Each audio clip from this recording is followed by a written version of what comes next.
ফরিদপুরের ঢাকা বরিশাল মহাসড়কের সদর উপজেলার জোয়াইরের মোড় নামক স্থানে যাত্রীবাহী বাস দুর্ঘটনায় ৬ জন নিহত ও কমপক্ষে ৩০ জন আহত হয়েছেন। আহতদের মধ্যে একজনের অবস্থা আশঙ্কাজনক বলে জানিয়েছেন চিকিৎসকেরা। আহতদের ফরিদপুর মেডিকেল কলেজ হাসপাতালে চিকিৎসা সেবা দেওয়া হচ্ছে।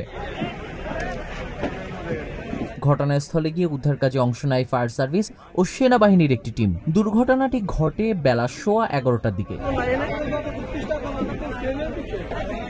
প্রত্যক্ষদর্শীরা জানান, গোপালগঞ্জের মোকসেদপুর থেকে ছেড়ে আসা ফারাবি এন্টারপ্রাইজের একটি লোকাল বাস ঘটনাস্থল জোয়াইরের মোড় এলাকায় শরীফ জুট মিলের কাছে আসলে নিয়ন্ত্রণ হারিয়ে রাস্তার পাশের বৈদ্যুতিক খুঁটিতে আঘাত করে খাদে পড়ে যায়। এই সময় স্থানীয়রা আহতদের উদ্ধার করে হাসপাতালে পাঠায়। হাসপাতালে নেবার পথে বাবা ছেলে সহ ৬ জন হয়। আহত হয় কমপক্ষে ৩০ জন।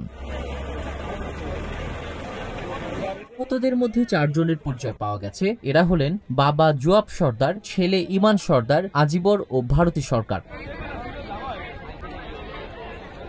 ফরিদপুর মেডিকেল কলেজ হাসপাতালের জরুরি বিভাগের কর্তব্যরত চিকিৎসকেরা জানান, আহত প্রায় ৩০ জনকে চিকিৎসা সেবা দেওয়া হচ্ছে। এদের মধ্যে একজনের অবস্থা আশঙ্কাজনক বলে জানিয়েছেন তারা। ফরিদপুর প্রতিনিধি মোহাম্মদ সাজ্জাদ হুসাইনের পাঠানো তথ্য ও ছবিতে ডেস্ক রিপোর্ট।